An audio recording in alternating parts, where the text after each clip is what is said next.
What's up, book buggies? Get comfy, get cozy. It's time to chill. I'm Cassie.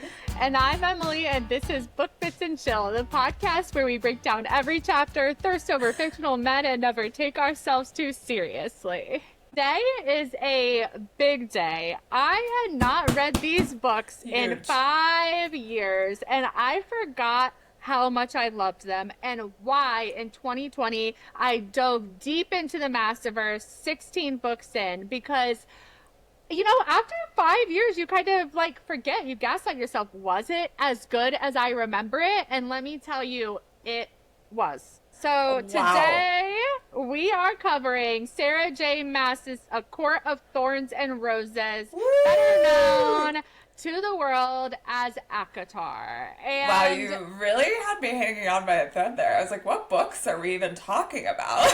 Oh, yeah. If you can't see our video, you can't see me waving the very well-known bright red cover in your face. But we do have a bit of State of a Union about this episode, because this is not going to be your usual deep dive theorize. We have some things to say. That's right. As you all know, we are type B readers, so we can't talk about books for 4 hours straight.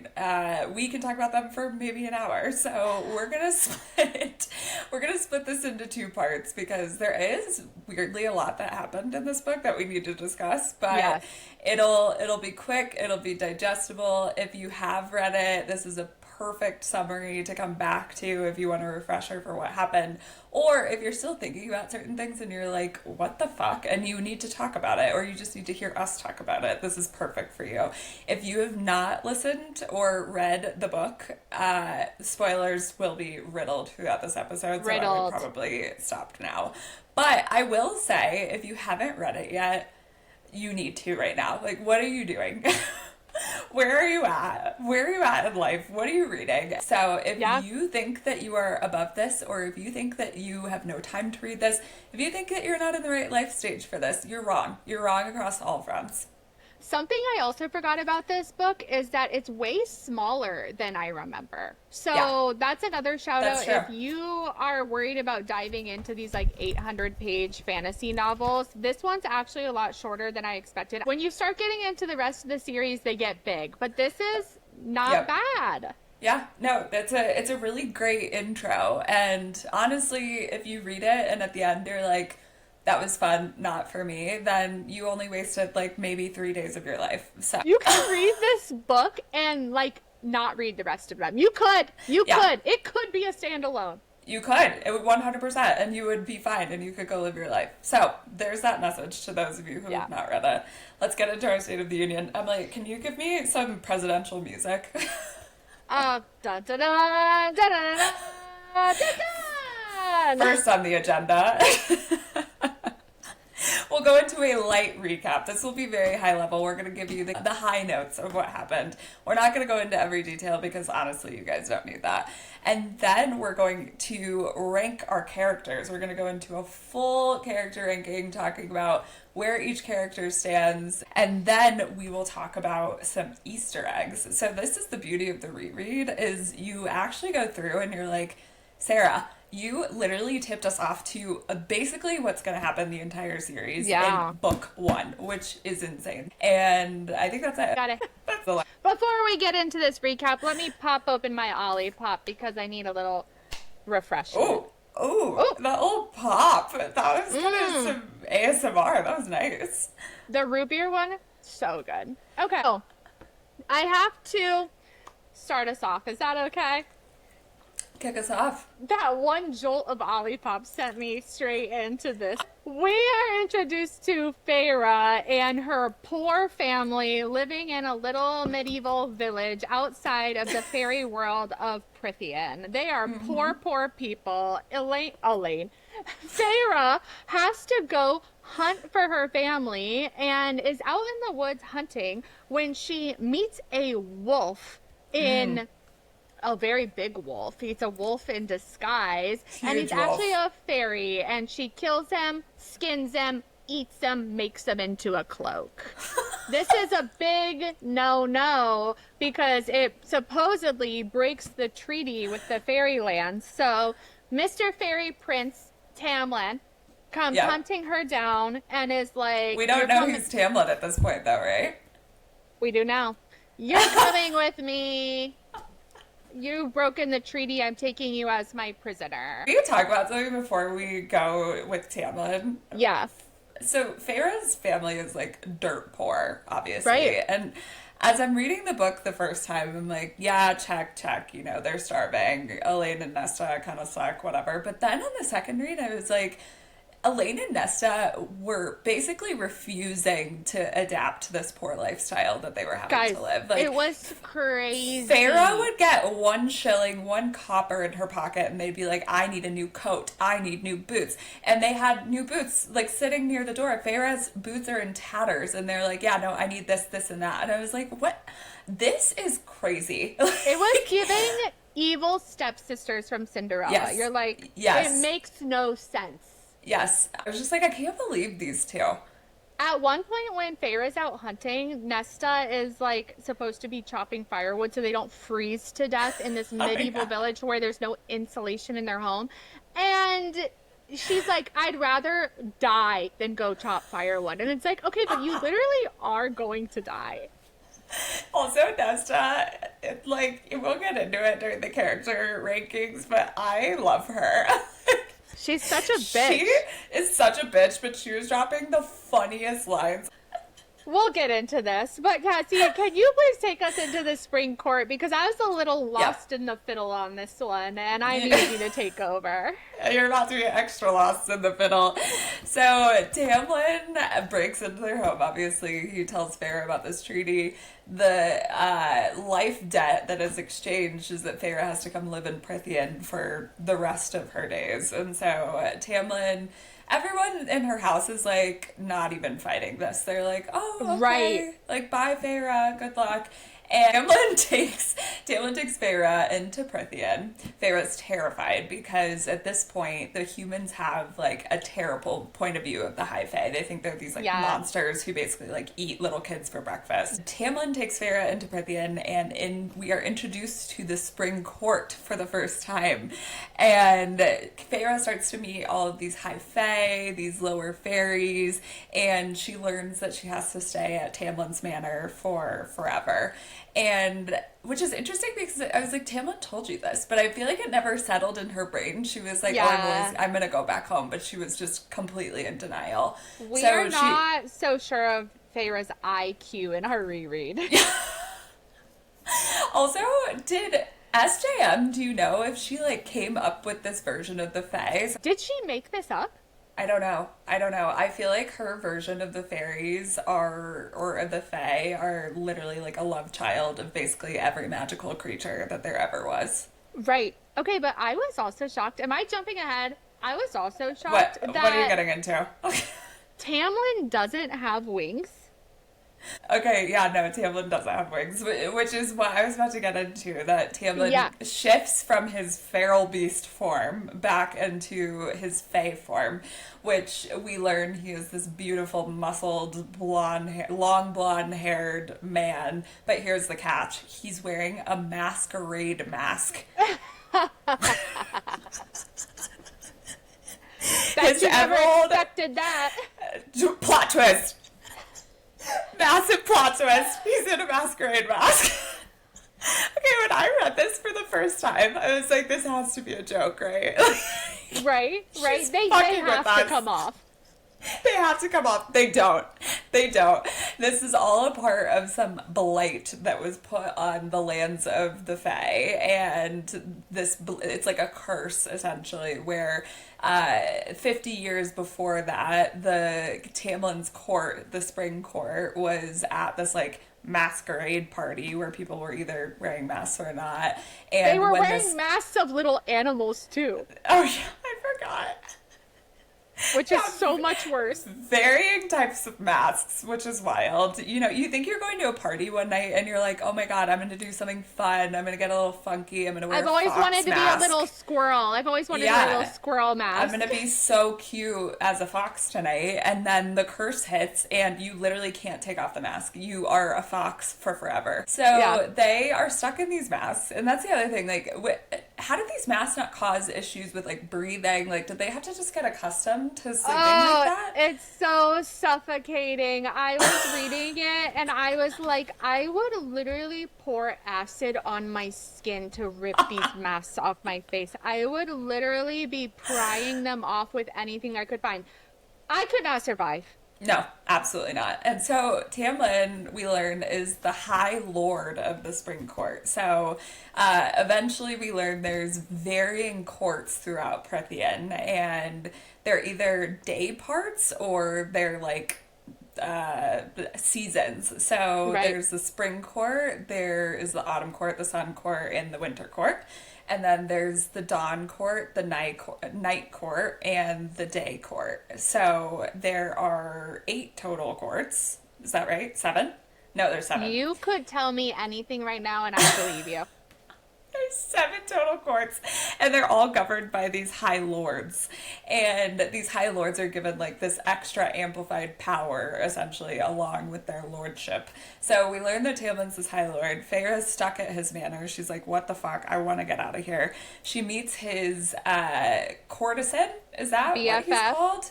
Is that what he? No, emissary. He's the emissary. A courtesan is the opposite. So he is this I think man. a courtesan is literally like your like mistress prostitute. Your hoe? Your side piece?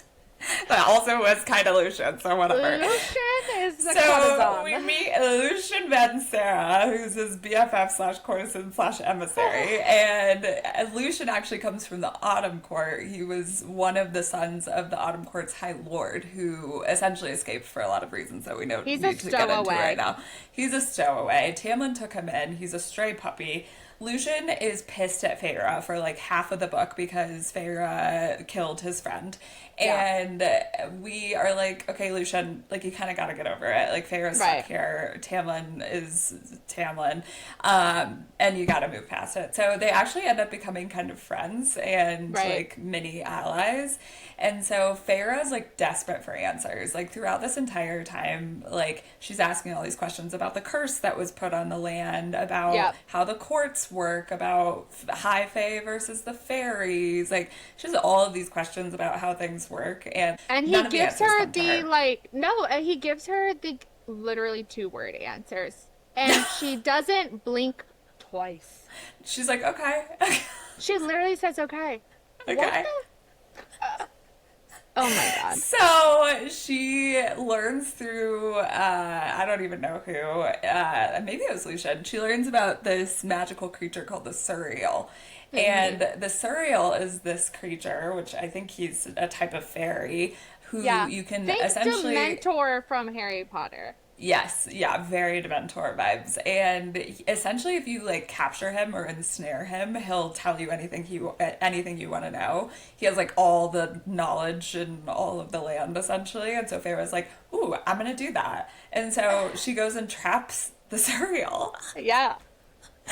And what was wild about this too is that Em and I were listening to the graphic audio along with reading. Guys, we forgot to tell you, this whole time, we are listening to the graphic audio. The Suriel's noises. It's like... And he's like clicking, he's like... And that's like... He's like... I was like, I cannot believe what I'm listening to right now. But when I first like, read this, I was like, I thought the Suriel was like basically just this hooded creature that like spoke like a normal person. Yeah, I thought the Suriel was just doing like a light whisper. I could not believe my ears. It was one of the wildest experiences. Anyways, kind of a cool character because very cool. Yeah, the Suriel ends up kind of like telling her what to expect out of her future in a way. Yes. And one of the big takeaways is stay with the High Lord. And yeah, he's like, stay with the High Lord. And so Feyre takes that like it is the lifeline she's been waiting for She's her like, got entire... it. Oh my Check. god. And I was like, is this another Munchausen? Is this a placebo effect? Like, something's wrong with Feyre. Something's wrong mentally. That a hooded creature that is, like, literally cackling at her tells her, stay with the High Lord. She asks no further questions and just takes that to heart. I mean, she was living in poverty for some time, like being the sole supporter for her family. Like she was the reason that her entire family was alive. Her mom, she's like the youngest of these three sisters, and her mom died and made her promise to take care of their entire family. I was like 11 years old. What? Yeah, like what the fuck? So she I feel like deep down just wanted to be taken care of. Like she wanted someone to come in and be like, I got this. You're good. So I feel like when she heard stay with the High Lord, she's like, check, cool. But also, she leaves this Suriel, which the Suriel is kind of a cutie pie at the end of it. We'll get back to that. But true. She leaves this Suriel and somehow is like immediately horny for Tamlin also. Like this switch is so fast. Like she goes back and she's like, okay, this is my life. I need to stay with the High Lord. Ooh, he's kind of hot. He's kind of sexy. He keeps like making weird things. And then all of a sudden, they're flirting around the castle. He's putting up painting rooms for her because she's a painter. Don't trust those skills. And like there's like so much, all of a sudden he's her protector. He's no longer her kidnapper. He's her protector. He's her High Lord. She could be like my High Lord. And so we're introduced to this crazy night they have, and it's the fire festival called Kalanmai. And it's like this whole festival about putting magic back into the land. And of course, how does one put magic back into the land other than having a giant orgy? This was the creepiest festival of all time. Like, I remember reading this for the first time and being like, this is interesting. And then now that I read so much more Romantasy, I'm like, this is still fucking weird. Like, this is weird. It was weird. Yeah, it's weird. So, Mr. Shapeshifter Tamlin has to, like, basically go into his feral mode and, like, hunt down the maiden to sexualize her to put the magic back into the land. And Feyre, like, sneaks out of her room, even though she was explicitly told by everybody that passed her to stay in. Every person. She sneaks out. She's immediately entranced by all of this. She gets into a little bit of trouble with some Fae that are horned up on Kalanmai and try to take advantage of the little human. And she is thankfully saved by this stranger that shows up. And she's stranger. Like, oh my god, who is this beautiful man that has... The most beautiful man she's ever seen. The most beautiful man, but he's terrifying. I'm terrified of him. He's going to be in my nightmares later, but he's so beautiful. But his voice is like an erotic kiss. Or an erotic caress. And you're really confused at this point because you're like, wait, you are obsessed with Tamlin. There's a lot of orgies going on. Is it the orgies that are making her say this? Or like, why is she all of a sudden like so hot and bothered by this other man? I mean, I don't know. I feel like and we'll get into this, but I'm like, the entire book, anytime that Rhysand was mentioned or included, like, the way that she describes him and his features and his presence, like, it's just so much more significant than the way she describes anyone else. Like, it's just like he has this, like, presence that must just be undeniable, which I don't, I agree with. But and so, are we introduced to him at this point? Do we know his name? No, we don't know his name or who he is. He's just a mystical character wrapped in night and starlight. So he's clearly from another court. Yes, clearly. Yes. But we don't know that for sure. So... Kalanmai, all the orgies pass. This beautiful man wrapped in starlight has saved Feyre from the horned up fairies. And they get back to the castle or manor, or whatever you want to call it, at the end. And Tamlin's like, I'm going to bite you. And he literally bites Feyre because he's still so like high from all the orgy. And she likes it. That scene, reading the fighting scene,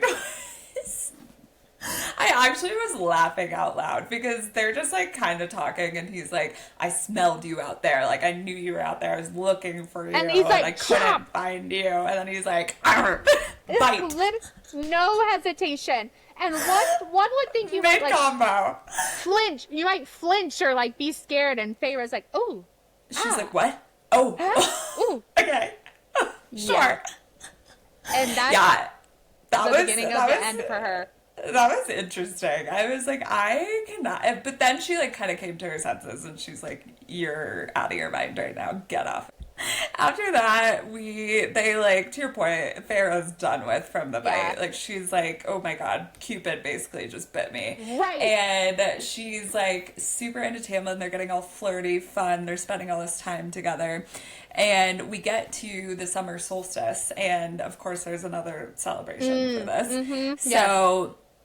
Feyre and Tamlin at this point have like spent some good time together. They've had like these mini dates where they've like really gotten acquainted with each other. Yeah. And we get to summer solstice, and Feyre's allowed to attend this because there's no feral beasts running around biting people.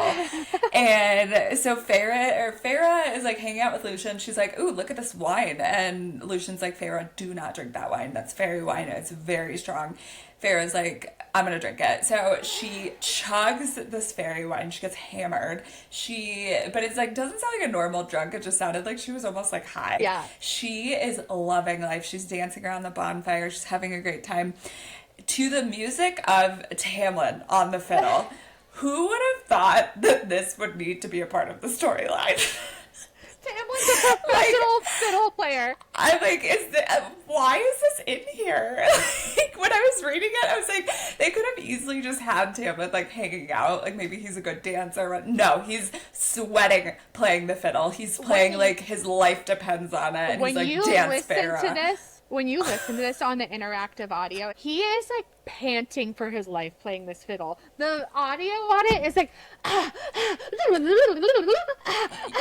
think that this fiddle is literally on fire by the way that he's playing it. he And, must like, be tap dancing because he's so out of breath. There's a dance that goes with it, like an Irish jig. it's a weird part of the storyline that I still, the second time around, don't understand why it was included. Has anybody ever asked Sarah J. Maas why he plays the fiddle? I literally need Sarah to come to my rescue and explain to me why that was necessary. Spoilers, she's not going to. So on summer solstice, this is where Feyre and Tamlin really solidify their relationship. They end up like making out on a hill or something like that, like staying up until the crack of dawn. And so then they're all like very happy and lusty after each other. And the next day, who shows up but this beautiful man wrapped in night and stars and shadows. And we learn that he is Rhysand, the High Lord of the Night Court. And he basically comes in to check in on Tamlin because we know this eventually, but the clock is ticking on this curse. It hasn't been told to us why it's ticking, but it is. So Rhys is like, yo, Tamlin, like, what's up? You know that you're on borrowed time at this point. Tamlin and Lucian are desperately trying to hide Feyre. Rhys sees Feyre and he's like, what's this little human doing here? And he's like, well, what's your name? And she's like, my name's Claire Better. And then he leaves. And then Feyre and Tamlin are like, you know, lost in their whole like, holy shit, why was he here? What's going to happen? And they end up confessing kind of their feelings for each other. And Tamlin's like, I don't think that you can stay here. I don't think it's safe for you. And Feyre's like, I actually want to stay. I'm in love with my captor, and my captor is you. Munchausen. Munchausen. She doesn't actually say I'm in love with you, but you know, you kind of infer. She does not say I love you. She doesn't. So you infer. And they end up having sex for the first time. And then they like do it all night with each other. And so Feyre's super happy. And in the morning. Yeah, and in the morning. And Feyre's like, oh my god, I'm totally gonna stay forever. Wrong. The next day, Tamlin has a carriage waiting outside for her. And he's like, I'm sending you back to your family. I'm sending you back to the human realm. The blight is bigger than you know. It's bigger than you know, and it's bigger than you. So you gotta get out of here. Scram. And so she's about to leave, and he tells her that he loves her. And he's like semi-waiting for her to say something. She says nothing. She's like, I feel this, but I don't know if I should say it back. And why does she not say it? Literally, why does she not say it? I have a lot of questions about her judgment. So first of all, my first question is, how did Feyre immediately friend zone Lucian? Like, why was it never even a consideration that Lucian would be in the running? He was just out immediately. It was the fox mask. Okay, that's my second question. Could you fall in love with someone that was in a masquerade mask? I Like, could you realistically say, like, I fell in love with this person and they were masked the entire time that we got to know each other? Do we know how much of their face the mask covers?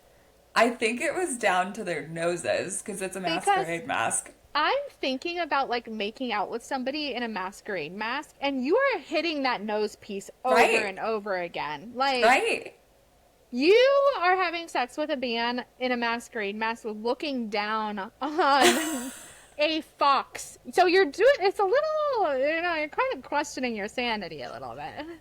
I mean, I don't know that I could. I don't know why, too, because it's like, you can still see their eyeballs. Like, you can still see the bottom half of their face. Like, it's not like they're, like, completely covered up. But I don't know. Every time I read this, I'm like, I just couldn't do it.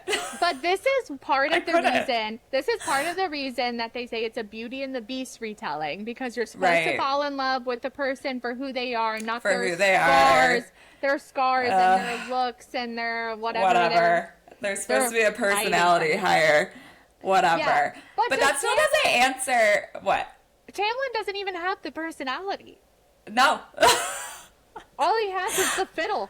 I think that she thinks that he has the personality, which we learn later on that he does not. But I think that she thinks that because her options in the human realm were not great, honestly. Like, the guy she was hooking up with was, like, basically white toast. And, like, it's a medieval village. Buttered. Yeah. Yeah. It's a medieval village. That should tell you all you need to know. I mean, they are busy trying to survive. They are literally in the feudal system at the bottom of it.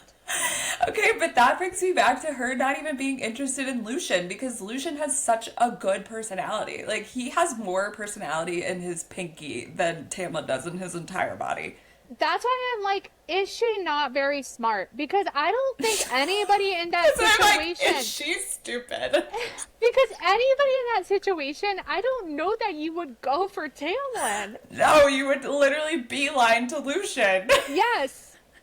Because at this point, she doesn't know that Tamlin's the High Lord of the Spring Court and he has all the money, honey. Like, that's not what she's thinking about. So she really goes for Tamlin for the personality.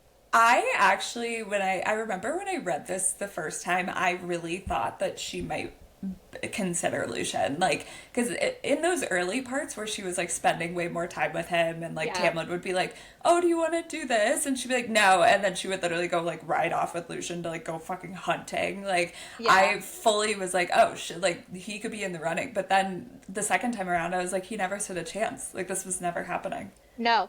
And I think I knew that it wasn't happening because you learn that Lucien was like left his autumn court or was kicked out because he had a human lover that was like murdered by his own family. Oh yeah, I forgot about that. And so I was like, oh, he's just sad. And so nobody's falling in love with him. Lucian's actually depressed. Yes. I knew. That's how I knew. But I was also like, Tamlin is not the next best choice. I mean, he is literally the only other choice. So it's either depressed Lucien or wet blanket Tamlin. Right. There's no in between. Wait, so are we going to discuss what happens when she goes back to her family's house? So she goes back to her family's house, and they have had a glamour put on over them by Tamlin this whole time, so that they think she's been at some auntie's house that's on her deathbed. And Auntie. Meanwhile, Aunt Vicky, Tamlin was like, I'm going to take care of your family, don't worry. They're like up in some giant manor. They have like hoards of gold and jewels and cash. Living large. They've got their whole life back. Elaine is like, this is all I've ever wanted. I'm happy again. The dad is an idiot and is fine. But something's up with Nesta. And Nesta is like not buying it. So we come to find out that the glamour didn't work on Nesta, which is wild because it's supposed to work on literally any little human. It's supposed to work on fairies. So why isn't it working on Nesta? Yeah. She knows everything. And she actually went to go after Feyre. This whole time Feyre thought her family didn't care. Nesta tried to go after her and couldn't make it past the wall, unfortunately. This is why I love Nesta. I know, she tried, but then she has some heart to heart with Feyre is like, if I was you, I would do anything for the love that you and Tamlin had. I mean, Nesta, what? Why are you supporting this? Why? So, what do you know? She goes running back to the spring court. She's going to somehow, with 0 magical abilities, save them all from the blight herself. I mean, the literal balls on Feyre by the end of this book, by the middle of this book. We're actually only in the middle of this book, which Only is so in the wild. middle of the book. So she is on her journey. The little girl, little human girl, she is going to go save the day. Wow. Okay, so now that we know all of these things the second time around, like, what do you think that the magic, or like what do you think the drug was that Sarah J. Maas put in this book? Because when I first started it, I was like, oh, like I have to read book 1, like this was my least favorite out of the series. But then I flew through it again. Like I had to slow myself down actively when I was reading it, because I was like, you need to savor this, you need to see what's going on. I just don't get it. Like, what I was did not she getting put in enough this book? sleep. I wasn't getting enough sleep. I was reading so much, and I don't get it either. I really do not get it. I have no answer for you. I don't particularly love any of these characters at this point either. Like, I don't get it. I hate every character in this book. I actually It's kind of like, have you watched Schitt's Creek? Yes. You know the first season where you like hate the entire family because they're just awful people, but then like you can't stop watching. You can't look away. That is how this book feels to me, where like I could not look away the entire time, especially during this first half where you're like, again, all of these people are like kind of mid for me, like they're not really doing much for me, but I cannot stop reading. Like I can't put this book down. Is it the escapism? Because think about it. Are we all actually living Feyre's poor medieval life? And then she I gets hope not. whisked away by a man into this manor with gardens full of roses and mystical creatures, and the food is like things she's never tasted before, and she's like, wearing all the beautiful outfits. And is it the escapism? Is that what it is? I think it's the Disney effect. Like, I think it's like what we felt when we were watching Beauty and the Beast, like when we were watching Cinderella. Like, I think it's literally that effect that I cannot put words to, and I need an executive at Disney to speak on during a TED Talk, because they just have some weird formula, to your point, that like teleports people into these stories and out of real life in a way that is so addicting. Yeah. It's one of those things that just grabs you by the neck and then it just doesn't let you go. And this was now that I'm so deep into the Romantasy world, like, this is such a good intro to it, which I don't think that I realized the first time around, because the concepts are so easy to grasp. Like, the hardest thing for me to grasp was these people in masquerade masks, because I was just so weirded out by it. It's so weird. The reason I think that the second time around we ripped through it was the nostalgia. Yeah, like, that's true. I was like, oh my god, I can't wait to get to the surreal part. Oh my god, I can't wait to get to Calamai when she meets Rhys. Like, I just feel like there were so many parts where I was like, oh my god, if I read one more chapter, like, I might get back to this, or I might get to this part. And we've all seen the memes of Tamlin and everything at this point that didn't exist when we first read them, and so it just like makes it so much funnier to read. That's true. Tamlin reading playing the fiddle, the amount of memes that I've seen of that are unbelievable. Speaking of, let's get into our thoughts on Tamlin. Okay, yeah. Are we doing our character rankings? Yeah, we're doing that. Okay, so we have, let me tell everyone how many characters we have right now. Okay. We have Tamlin, Feyre, Lucian, Nesta, Elaine, Feyre's dad, Rhysand, the Suriel, and Alice. Okay. So that's 9 characters. Okay? Okay. Oh, we're ranking them in... Oh, I thought we were getting them all 1 to 10. We're ranking them from best character to worst character? This is a ranking, Emily. This is a ranking. Holy shit, I was unprepared. I brought no factual information to this meeting. Okay, should we stop, or should we start with the bottom spot or the top spot? We should start with the bottom. Okay. All right. So, The bottom for me, Elaine. Oh, Number 9. Hard 9. Yeah. I was going Feyre's dad. Okay, he's 9. my next one. He's my next one. So we have Feyre's dad and Elaine at 8 and 9. Yes. The reason that Elaine is my 9 is because I feel like she gets such a pass. Like, I remember the first time I read the book, I was like, oh, Elaine's a nice sister. Like, she means well. She loves Feyre. No, I think that she is the worst by far. Because at least Nesta, like, shows who she is. She doesn't hold back. Elaine's, like, Em and I are from the Midwest, so we know about this. But she's, like, Midwest nice, you know? Yeah. Where she's, like, kind of gaslighting you. Like, she's kind of, like, acting like everything's okay, but then she'll turn around and backstab you. Exactly. Like, she's not for me. No. I'm out on her. I do think that I give her a little bit of a pass because she is, like, maybe 16 years old. And don't care. She is, like, very immature. The dad is a full-grown adult and, like, literally didn't take care of his family. He lost all his fortune, lost his wife, and just literally let his 11-year-old daughter take care of the whole family. Like, what a shitty, shitty man. Okay, first of all, Feyre's 19, so at this point, Elaine is probably, like, 23 or something like that. Oh, she's so, like, older than... Hawaii? She's older? Yeah, Feyre's the youngest. So she should know better. She should know to kind of not be, like, a fake useless person, okay? But I agree, I hate the dad. I still give, even though she's probably 23, I still give Elaine the age pass over the dad. Whatever. She gets no passes in my book. I'm done with her. This reread is really solidifying her as my least favorite character. She does freaking suck. Can we float them at 8 or 9, or we have to make a decision? Okay, we're floating them at 8 and 9. Well, I know my decision, but you can float if you would like. Okay, we're floating. Okay. All right, 7. Okay, my 7 is Alice, because I'm really thrown off about how she made the list. She was literally prominent throughout the entire story. Yeah, but she was like, you know, a servant. She was literally in the story as much as Lucian was in the story.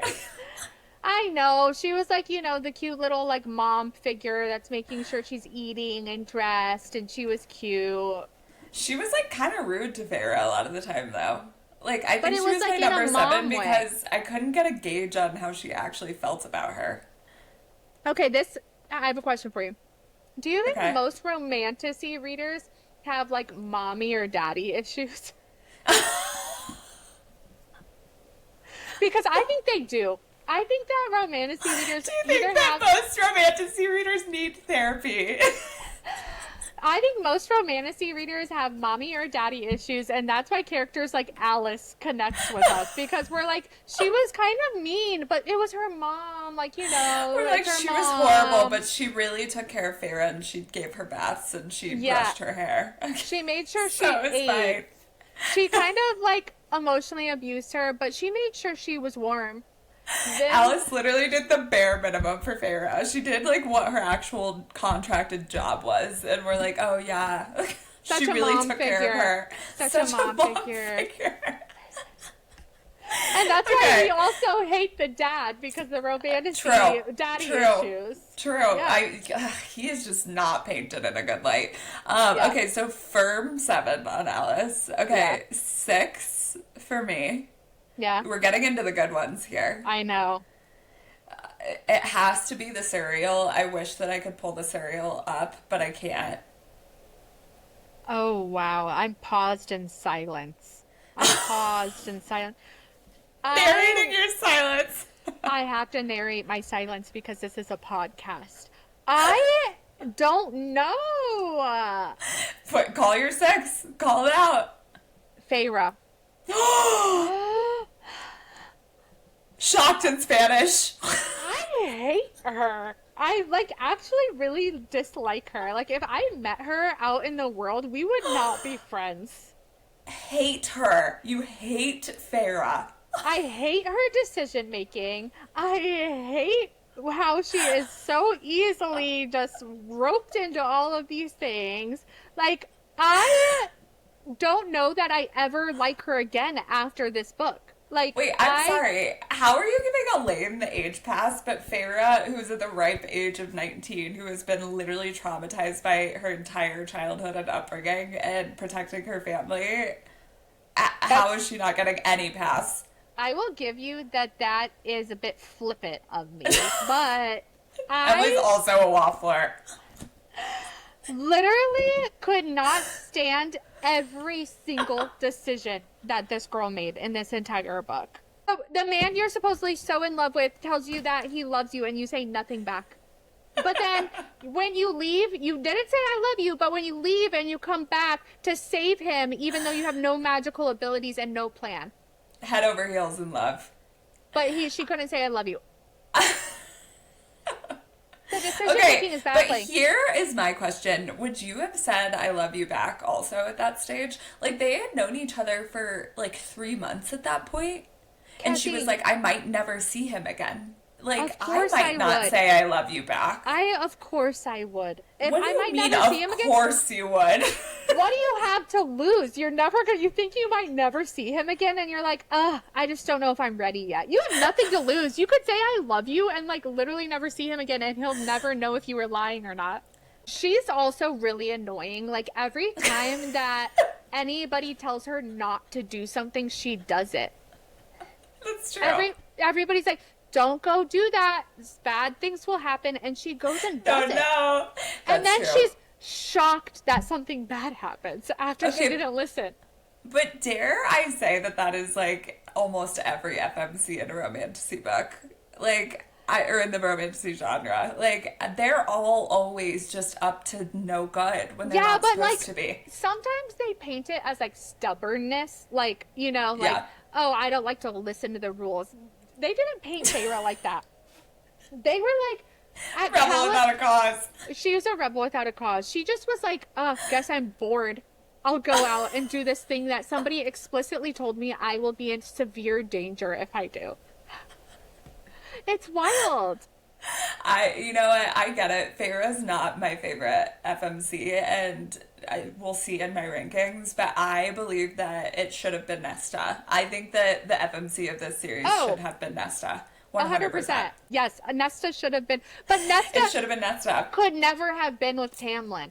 No, she would have been like, I need to figure out how to get away from this insufferable low life. Like, get me out of here. So she would have ended up with Lucian. Yeah, there's an argument that it had to be Feyre because she had to kind of be clueless a little bit. Okay, 5, Tamlin. Yeah, I agree. He was almost my 6. I was like, which one of them do I dislike the most? Out of this great book I read that I gave 5 stars, which main character did I dislike more? I had to put the Suriel at 6 because I'm like, he literally said 4 sentences out of this entire book. So if I put him higher, it wouldn't make any sense. Yeah. But Tamlin, for me, like, obviously you reread this from a different light. You are just waiting for Feyre to, make her pivot in the second book, like, whatever. But I think that I have some sort of thing against a blonde MMC. Like, the second that an MMC is described as having luscious blonde hair, I'm like, I'm out. Right. Like, give me red hair, give me dark hair, give me black hair. Like, I don't care. Blonde, I can't do it. I'm trying to think if there's a blonde MMC that I've ever liked. I really don't think so. I can't think of one either. Like, literally people are going in my mind, and I cannot think of a single blonde one. I think I have a firm blonde MMC prejudice, is what I'm saying. I also, were you into him being like a shapeshifter? This is hard because all the High Lords are shapeshifters, and so, like, even at, like, which is later in the book, when Rhys is, like, describing his shapeshifting, I was like, ugh, I forgot that I don't like this. Yeah. Like, this is weird. I don't like the shapeshifting either, and I don't know, is that, like, rude? Because I also liked Jacob in Twilight, and he was a shapeshifter. Yeah, but he was a, like, cool wolf. Like, but isn't that what Tamlin was?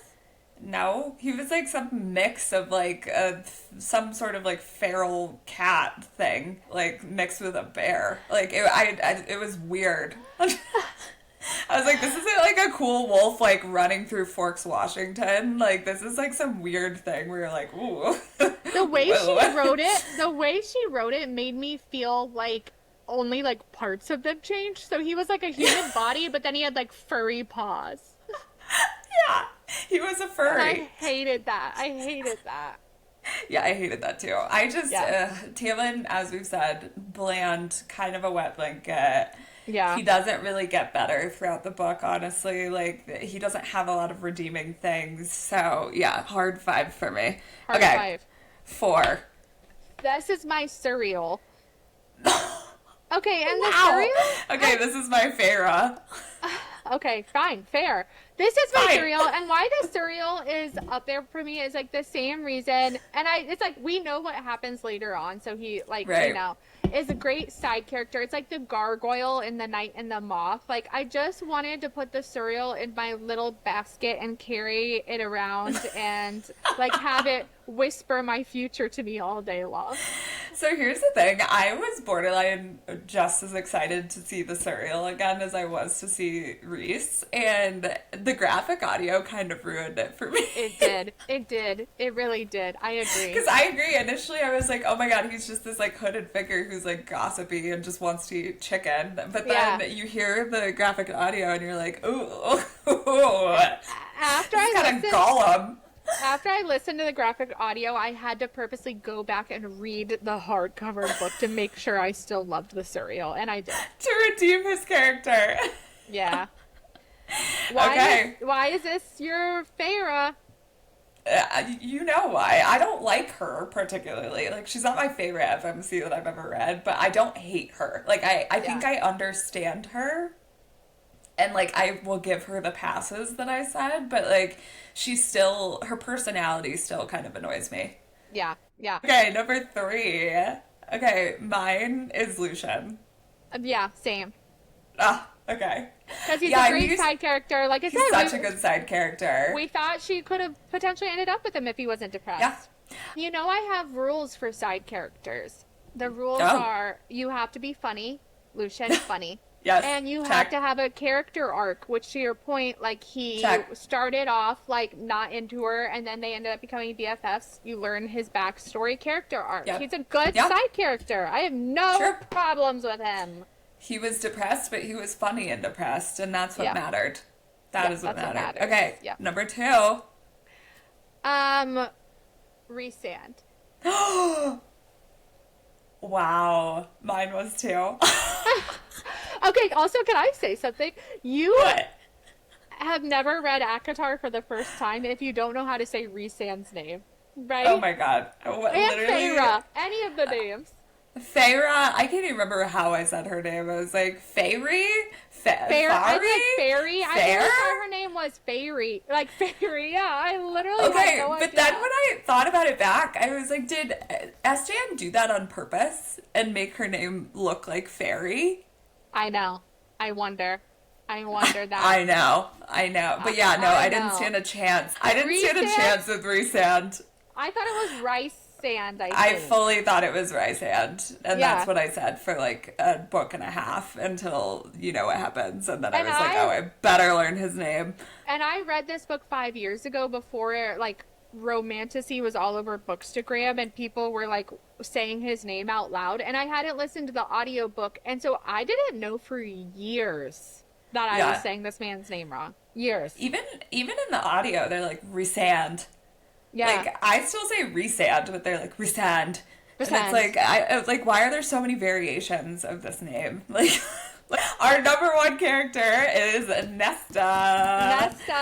No surprise. You think we're being biased because we know what happens at the end of the series? Are you kidding? I fucking hated Nesta the first time I read this book. I was like, this girl is horrific.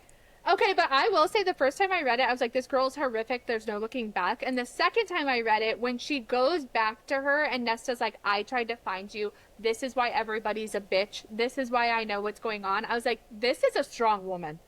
Yes. And I feel like Nesta took it the hardest because she was the closest to the mom. She was the oldest when the mom died. Like Right. she was aware enough to like see her dad wither away into nothing. It's like, of course she was fucking resentful. She's Of also course she was pissed. like, Yeah, she's pissed at her parents because they didn't set her up for this lifestyle that she's now Yeah. being forced to live. And so now she Yeah. does have to like make Feyre go hunt and stuff because she doesn't know how to do that. And she's Yeah. upset about that. She's like, you make me look like a bitch. Yeah, and frankly, I think it's badass that none of the fairy bullshit works on her. And She's like, frankly, haha, I Tamlin. agree. Yeah. And frankly, And frankly, I agree. I agree. That is a strong woman. She That is a is strong woman. a woman that knows herself and is changing for no one. That is right. Go off, Yeah. Nesta. You're Go number off, one in Nesta. our books. You're Okay, should number we one. get into the Easter eggs? Yeah, we're gonna get into the Easter eggs right now, and let me tell you, I don't remember what happens in the rest of this series. So Massey's gonna hit us with some top Easter eggs with explanation, and you are gonna get some raw reactions. So then, when Feyre was telling Nesta that Thomas wasn't worthy of her, remember how she's like Yeah. desperately trying to marry this Thomas guy? Yeah. Feyre is like, if the man was worthy, that she herself would bring Nesta to his door. And this literally happens basically all of book 4 with Cassian. She herself would bring Nesta. Feyre herself Would bring Nesta to her door. to his door. So you think that Sarah J. Maas knew what she was doing? You think she knew how these books were going to go? Or do you think that she had to write into that? I think she probably knew that she was going to have Nesta end up with one of these other characters. But you think that Like, I feel like she knew what was going to happen in book 2, and she knew that we were going to get introduced to the Bat Boys, and Yeah. I feel like she knew that either Nesta or Elaine was going to end up with one of them. But do you think that she was like, let me drop this sentence in a court of thorns and roses so I can use it later? Roses. Roses. Probably. Rhysand.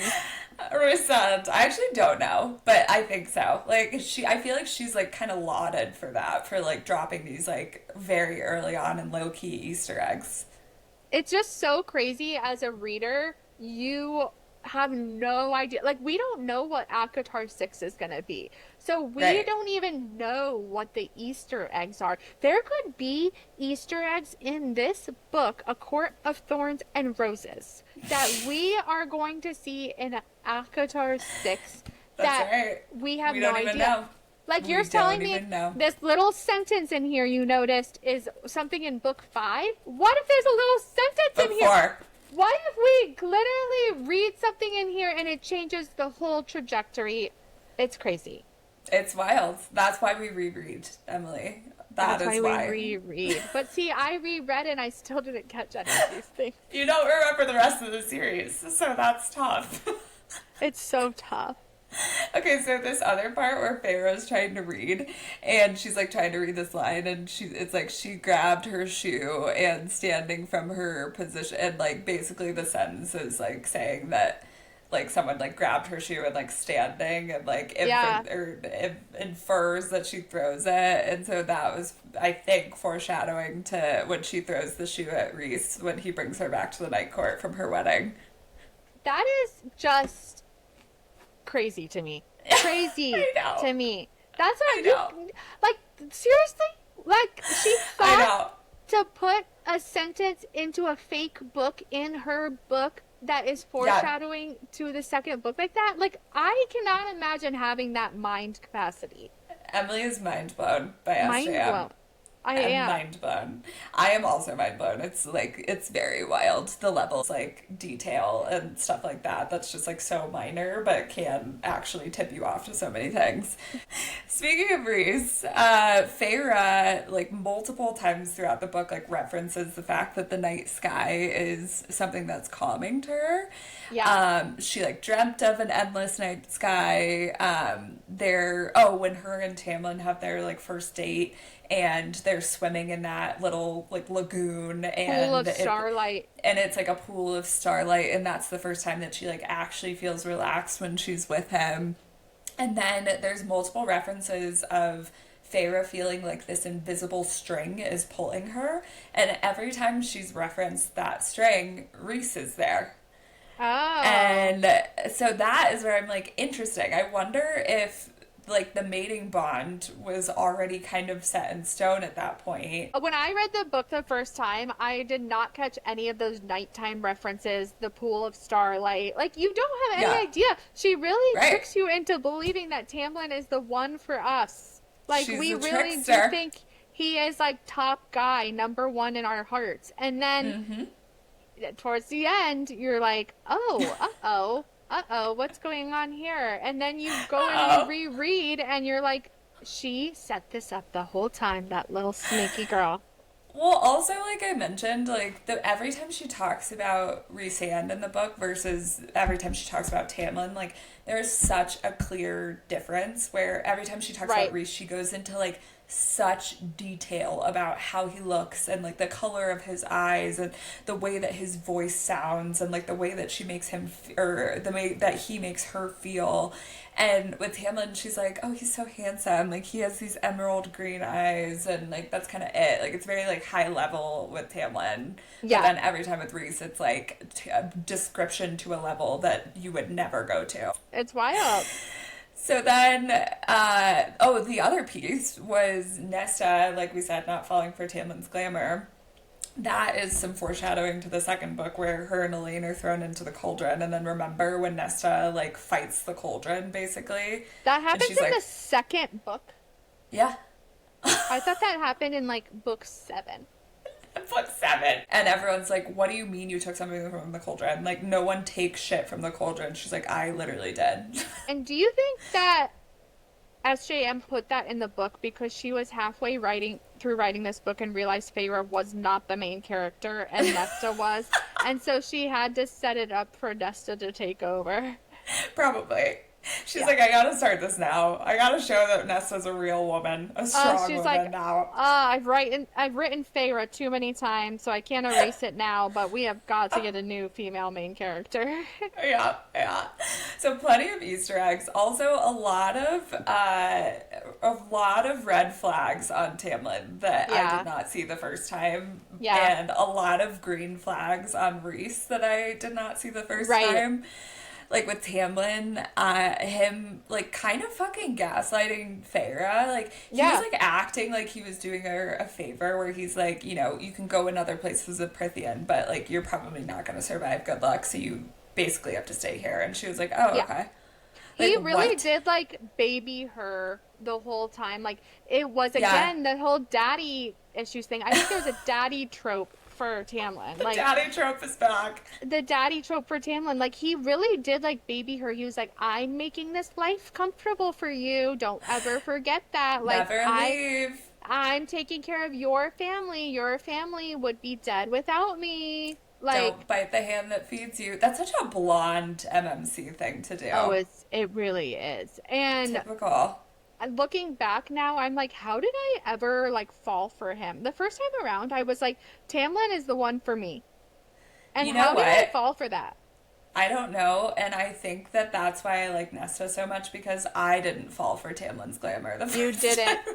The first time you read it, you caught whiff of him, and you were like, Emily, I'm not into him. And I was like, what are you talking about? You're supposed to be in love with him. I was in love with him. You're supposed to be in love with him. Everybody is in love with him, and you sniffed him out from the beginning. You were like, just wait until the big twist in book 2. And I was like, I know what the twist is, and I'm ready, because I'm ready to be done with Tamlin. I was having, like, all these thoughts about Rhysand. I'm like, he's so scary. He's so mean. He's, like, killing people. And I just, like, completely glossed over the fact that he was the one that was actually keeping her alive. I mean, he saved her at Cal Mai from the creepy fairies, like, who 100% would have, like, taken her into the woods and, like, eaten her bones. And when he was at the manor, he read her mind, but then he asked her to say her name out loud. And it's like, he could have 100% dug through and figured out what her name was. He knew. Yeah. He knew. So he was protecting her from the jump. Yeah. And that's why I always loved him. Literally, when I got to that part of Calamai, I felt the butterflies in my stomach again, and I was like, this is just the fucking best. I love this I know. man. It makes you immediately want to jump to book 2 so that you can I know. experience him more. Oh, I know. Oh my gosh. Well, speaking of book 2, I think this kind of wraps up our first part. Yeah, So part come 1. back for part 2 to hear what the fuck happens to Feyre when she goes to the Spring Court to figure out how she's gonna save.